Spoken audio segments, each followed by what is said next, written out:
Salut tout le monde, aujourd'hui on se retrouve pour un nouvel épisode des Divins. Donc je me présente, je m'appelle Valentine, j'ai rejoint l'association au mois de septembre et aujourd'hui je suis avec le fondateur, un des deux fondateurs de l'association et Adrien qui nous fait ses cours d'onologie depuis le début de l'asso et qui était aussi un ancien élève de l'ESDES, école de commerce à Lyon. Voilà, donc je vous laisse vous présenter tous les deux, chacun votre tour. Et Paul, vas-y, commence. Eh ben, bonjour Valentine. Donc moi, tout simplement, je fais partie des quelques personnes qui ont créé l'asso. Heu, donc ça remonte à maintenant quelques années. Le but, il était simple, c'était, de combler un vide. C'est-à-dire que dans notre faculté, il y avait pas de club d'œnologie et on s'est dit qu'il fallait en créer un. Donc voilà et puis, alors aujourd'hui, moi, je travaille plutôt dans la partie spiritueux. Mais j'ai fait mes études, à l'ESDES, donc qui est l'école de commerce de l'Université catholique de Lyon, tout simplement. Voilà. OK. Je te laisse te présenter, Adrien. Ça marche. Bonsoir, Valentine. Donc moi, c'est Adrien. Je suis un ancien élève, de l'université catholique, de l'ESDES plus précisément, diplômé 2017. Ça commence à ça commence à remonter malheureusement, ça ne me rajeunit pas de rappeler ces dates. Donc oui, moi, en effet, j'ai rejoint l'asso en même temps, que Paul, c'est-à-dire il y a 4 ans maintenant. Quand j'ai appris qu'il y avait cette association qui se montait, j'ai tenu, à la rejoindre pour plusieurs raisons. Déjà, je travaillais dans le vin depuis plusieurs années. Après l'ASDES, j'ai fait des certifications, supplémentaires, les WSET, 1, 2 et 3.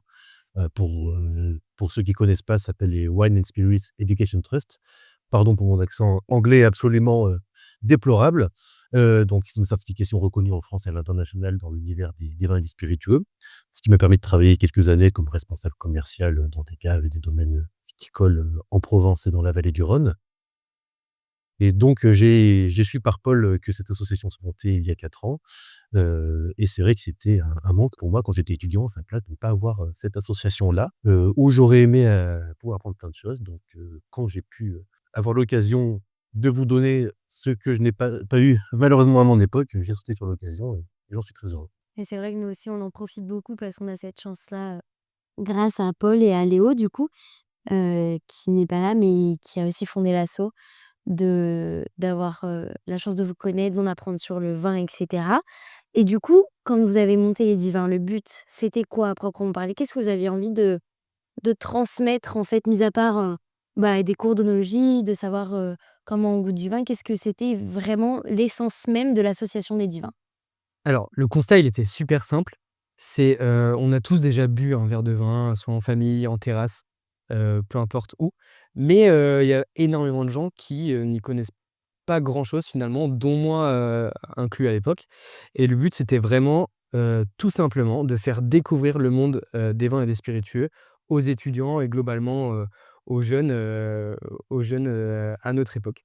Oui, je ferai écho de ce que tu viens de dire. En effet, je pense qu'il y a eu une rupture de transmission, ces dernières, décennies au niveau du vin et que, voilà, parmi la jeune génération, moi, pour avoir travaillé dans les vignobles, c'est vrai qu'arriver à s'adresser au segment de clientèle, on va dire, pour ratisser très large, des 18-25 voire 30 ans, c'est un véritable enjeu pour les acteurs, économiques. Aujourd'hui, voilà, beaucoup les jeunes en général boivent de moins en moins de vin, ils plébiscitent davantage, la bière, les cocktails, les choses comme ça.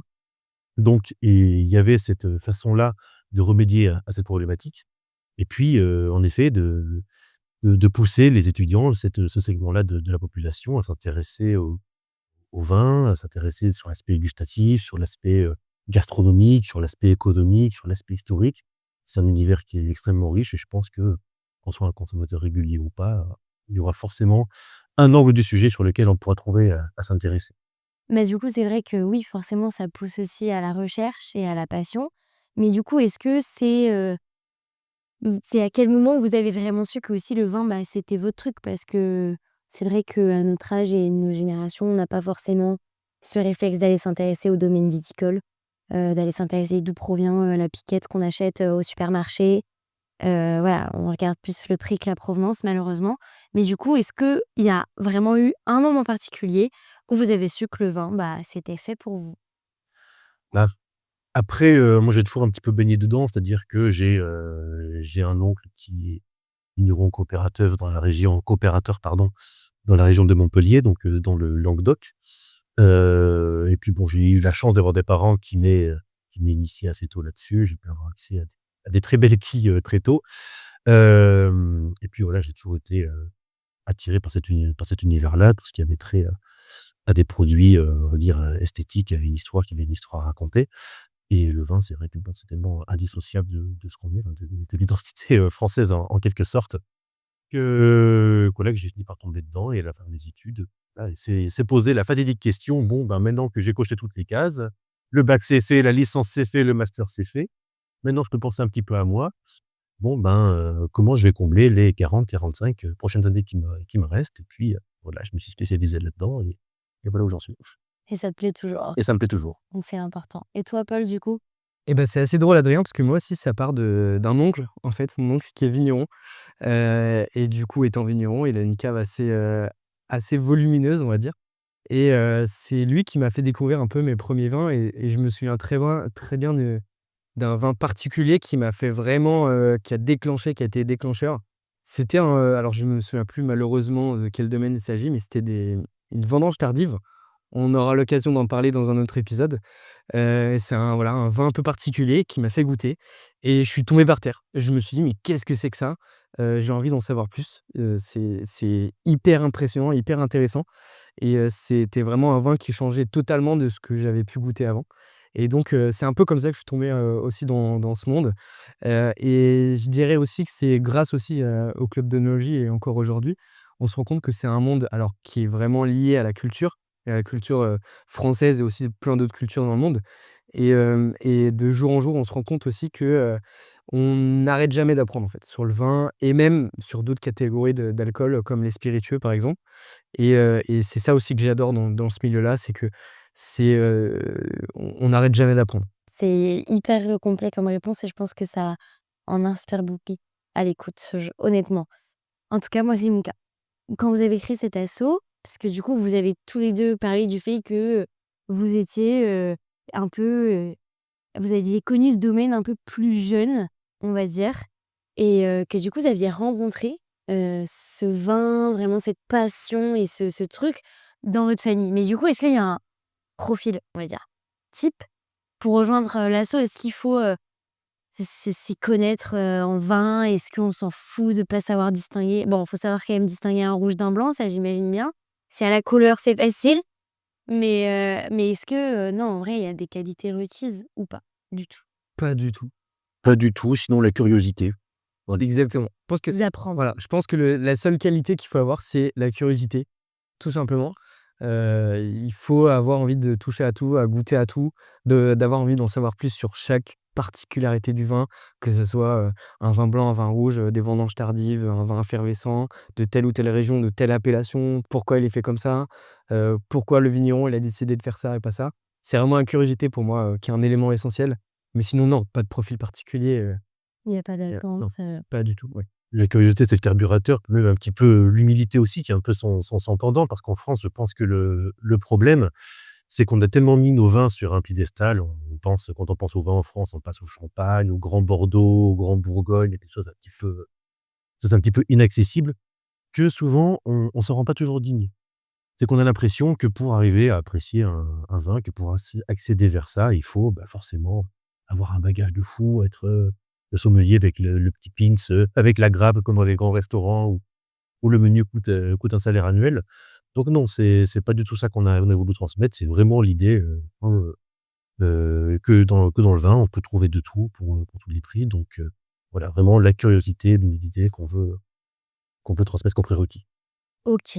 Et du coup, tout à l'heure, donc toi, tu nous as expliqué pourquoi le domaine du vin, pourquoi est-ce que, tu étais vraiment intrigué dans le domaine du vin, mais du coup, on a eu aussi l'occasion, au début de l'année, d'avoir un cours sur les spiritueux. Parce que Adrien, en fait, fait tous les cours, sur, tout ce qui concerne le vin, y compris le cours d'introduction, de l'année et c'est incroyable, franchement, c'est trop bien, c'est trop cool, c'est hyper intéressant. Et tous les cours sur le vin, du coup, sont faits par Adrien et on a eu le droit à un cours sur les spiritueux. On va en avoir droit à d'autres, un peu plus spécialisés. Et du coup, ça, c'est Paul qui s'en occupe. Mais j'aimerais bien, Paul, que tu nous expliques pourquoi t'es tourné vers les spiritueux plutôt que le vin. Alors, ma passion, pour le vin, s'est tournée du coup, s'est transformée par un apprentissage, chez un distributeur de boissons, où j'ai pu me former sur les vins et les spiritueux. Donc quand je suis arrivé, alors j'étais pas du tout un expert, je connaissais, on va dire les grandes lignes, les grandes bases et en fait, je pense que c'est un peu le même système. C'est vraiment la curiosité de vouloir comprendre pourquoi tel spiritueux est fait comme ci, telle marque fait, tel alcool comme ça et petit à petit, j'ai eu l'occasion de rencontrer beaucoup de gens qui font des spiritueux, de goûter beaucoup de produits aussi, c'est important et de fil en aiguille, je me suis vraiment tourné un peu plus, vers les spiritueux. Alors attention, ma grande passion reste le vin, bien évidemment, mais voilà et j'ai eu, la chance de rentrer, chez Diageo France, qui est, un grand acteur des spiritueux dans le monde, et du coup, voilà, aujourd'hui, ça fait partie, de mon métier aussi de former les gens, sur les spiritueux. Et j'ai voulu, intégrer cette partie-là, chez les divins parce que l'œnologie, c'est l'art des vins et des spiritueux. Ok. Donc ouais, pour moi, ça en fait un petit peu partie également. Bah, nous, on en profite aussi. Ça, c'est sûr. Il n'y a pas de doute. Euh, Est-ce que vous avez envie de nous parler un peu de à qui va venir s'adresser le podcast? Est-ce que on peut retrouver des choses qui vont toucher un peu à tout le monde ou est-ce que c'est vraiment précis? Enfin, voilà. Qui veut commencer? Adrien? Ben, au vu de l'ADN de l'association, étant donné qu'on est une association, universitaire à l'origine, c'est vrai que le cœur de l'audience restera les étudiants, là, donc on va dire 18-25 ans, heu, qui s'intéressent au vin, mais également, à tout ce qui peut graviter autour. Donc, voilà, tu faisais mention de ce dont on pourrait parler dans ces podcasts, dans ces associations. Certes, forcément, on va interroger des vignerons et cetera. Mais on pourra aussi rencontrer, je sais pas, des gens qui sont dans la partie plutôt, commerciale, dans ça plutôt communication, des gens qui sont dans l'exportation, dans le tourisme, voilà, qui est un secteur d'activité qui est en grande croissance, en France et à l'étranger. Donc, voilà ce que je peux vous dire. Ok. Et toi, Paul? Moi, j'ai envie d'ajouter, alors, tout ce que tu as dit, hein, bien évidemment, mais j'ai envie d'ajouter aussi le fait que nous, ce qu'on veut vraiment, c'est raconter des histoires, en fait. Parce que derrière chaque vin, derrière chaque bouteille, derrière chaque verre, en fait, il y a un vigneron, mais pas que, il y a aussi d'autres personnes. Des Il y a négociants. exactement, des négociants, des distributeurs, y et chaque personne, en fait, va avoir, une, mais même plusieurs histoires à raconter sur, plein de spécificités et l'idée, c'est ça qu'on veut refléter, en fait, dans le podcast, c'est toutes ces histoires, en fait, des vignerons qui leur a conduit, finalement à faire le produit tel qu'il est, aujourd'hui et je trouve que c'est une des choses les plus intéressantes dans ce milieu-là, c'est de rencontrer les gens et d'en apprendre plus sur ces histoires, voilà, sur, un petit peu tout ça, quoi. Eh ben, là-dessus, on est d'accord. Je pense que ça va être le plus important. Puis, de toute façon, on va s'accompagner tous les trois tout au long de ce projet. Il n'y a Exact. aucun doute, c'est avec tous les autres jours de l'assaut. Et ça va être super, mais voilà. Et du coup, pour savoir un peu comment nous retrouver, comment nous écouter et surtout comment en apprendre un peu plus sur le vin et sur tout ce qui touche de manière générale en France, voire même peut-être à l'international, on ne sait jamais. Vous allez pouvoir nous écouter sur toutes les plateformes disponibles. Et puis surtout, on va essayer de faire de, de ce podcast une régularité assez importante. Et puis de toute façon, vous pouvez nous retrouver de manière générale sur Instagram, sur LinkedIn. On a un site web également sur Internet. Et puis enfin, pour terminer, j'aimerais beaucoup que vous nous disiez, chacun votre tour, quelle personne vous aimeriez qu'on retrouve dans notre prochain podcast ou dans ceux qui vont suivre en tout cas. D'accord, ben, après je pense que par rapport, à notre audience, ce qui pourrait être intéressant, c'est d'aller rencontrer des gens qui travaillent dans des caves coopératives. Que c'est vrai que c'est un acteur du vignoble qu'on a tendance, souvent à tort, à dénigrer, alors que, déjà ils font un travail, incroyable. Beaucoup sont pionniers dans l'agriculture, biologique, beaucoup sont pionniers dans énormément d'innovations dans ce milieu-là et surtout que par rapport à la clientèle de ce podcast, donc à savoir, les étudiants, ce sont des acteurs qui savent proposer d'excellents rapports qualité-prix dans tous les styles, que ce soit dans les bulles, dans les roux, dans les blancs, dans tout. Donc ce serait, intéressant de faire la lumière sur ces gens-là, sur leur travail et quelque part de leur rendre justice. OK, merci beaucoup. Et toi, Paul? C'est une très bonne question. Si je devais en résumer à une personne, parce que je pense qu'il y a beaucoup de gens qu'on a envie de rencontrer. Hem, Moi, j'aimerais aussi qu'on aille sur des sujets actuels et qu'on aille rencontrer un néo-vigneron. C'est-à-dire quelqu'un qui est un petit peu jeune, qui a un profil un peu jeune et qui a repris un domaine et de comprendre qu'est-ce que c'est un néo-vigneron? Qu'est-ce qui change? Qu'est-ce qui est différent? Et voilà, raconter aussi l'histoire de cette personne. OK. Bon, bah, c'est top.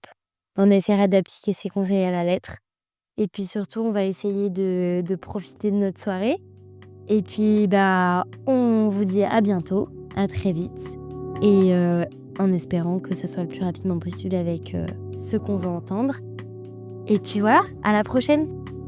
Le temps